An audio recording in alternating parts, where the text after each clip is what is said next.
सुप्रभात बच्चों आज का हमारा अध्याय है भारत की खोज से पुस्तक से नई समस्याएं। और नई समस्याओं में जो हमारा टॉपिक चल रहा है वो आज हम पढ़ेंगे। आप लोगों को दिख रहा होगा, औरंगजेब ने उल्टी गंगा बहाई, हिंदू राष्ट्रवाद का उभार और शिवाजी।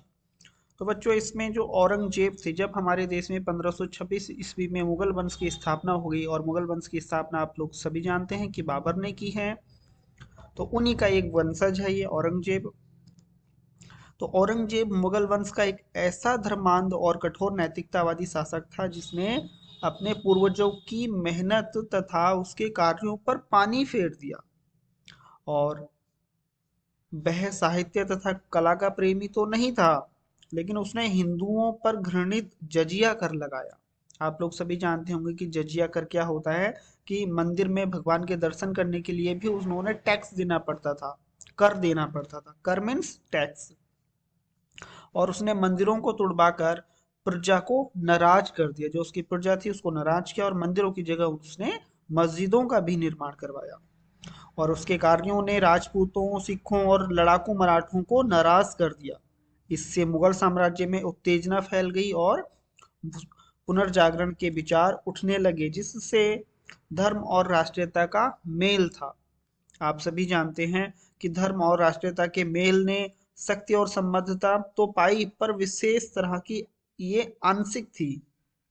हिंदू राष्ट्रवाद व्यापक राष्ट्रवाद न बन सका जो धर्म तथा जाति से ऊपर हो। मराठों के मन में एक तरफ राष्ट्रवाद की व्यापक अवधारणा थी, लेकिन वे अपनी राजनीतिक और सैनिक व्यवस्था और आदतों में उदार थे। शिवाजी ने औरंगजेब से लड़ाई तो लड़ी, पर मुसलमानों को खुलकर नौकरियां भी थी, क्योंकि मुसलमानों से उनका कोई बैर भाव नहीं था। औरंगजेब ने आर्थिक व्यवस्था कमजोर होने के बाद मुगल साम्राज्य धीरे धीरे पतन की ओर चलने लगा, और किसान बार बार आंदोलन कर रहे थे। 1669 ईस्वी के बाद जाट किसान बार बार केंद्रीय सत्ता के खिलाफ खड़े हो रहे थे। फूट और बगावत इसी समय में मराठा शक्ति विकास कर रही थी।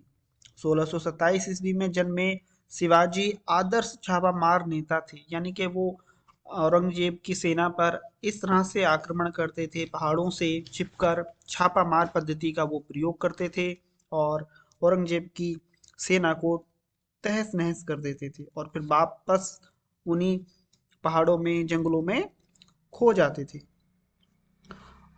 उनके घुड़सवार दूर दूर तक छापामार युद्ध करते थे। किसके? शिवाजी के। और शिवाजी ने सूरत में अंग्रेजों की कोठियों को लूटा तथा मुगल साम्राज्य वाले क्षेत्रों में चौथ नामक कर लगाया। एक कर होता था चौथ, यानी कि एक ऐसा कर जिसको मुस्लिम लोग पे करते थे। उन्होंने मराठों का शक्तिशाली फौजी दल बनाया, मराठों को एकत्रित किया, और एक बड़ा फौजी वाला दल जो कि मुगलों से, अपने आक्रमणकारियों से अपनी रक्षा कर सके। और उनकी मृत्यु, शिवाजी की मृत्यु 1680 ईस्वी में हुई। इनकी मृत्यु के बाद भी मराठा शक्ति आगे बढ़ती रही।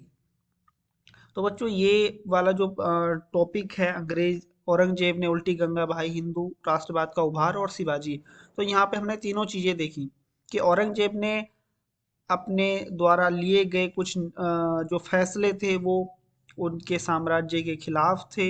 उससे उनके साम्राज्य का, मुगल वंश का पतन होने लगा, और धीरे धीरे उनका मुगल वंश बर्बादी की ओर हो गया। और फिर दूसरी तरफ इस चीज को देखते हुए जो हिंदू राजपूत राजा थे, उन्होंने अपने राष्ट्रवाद को उभारा, और जिसके सशक्त नेता माने जाते हैं शिवाजी। शिवाजी ने सभी राजपूतों को एकत्रित किया, और औरंगजेब के खिलाफ, मुगलों के खिलाफ एक अच्छी सेना उन्होंने बनाई। तो बच्चों आप लोग सभी इस अध्याय को, इस टॉपिक को अच्छे से पढ़िए, और यहाँ बहुत सारी चीजें आप लोगों को जानने को मिलेंगी। और इसके बाद वाला जो टॉपिक है उस टॉपिक को हम अगली क्लास में देखेंगे। आप सभी इसको पढ़िए, और इसमें से कुछ प्रश्नों को आप लोग बनाएंगे। ठीक है बच्चों, धन्यवाद।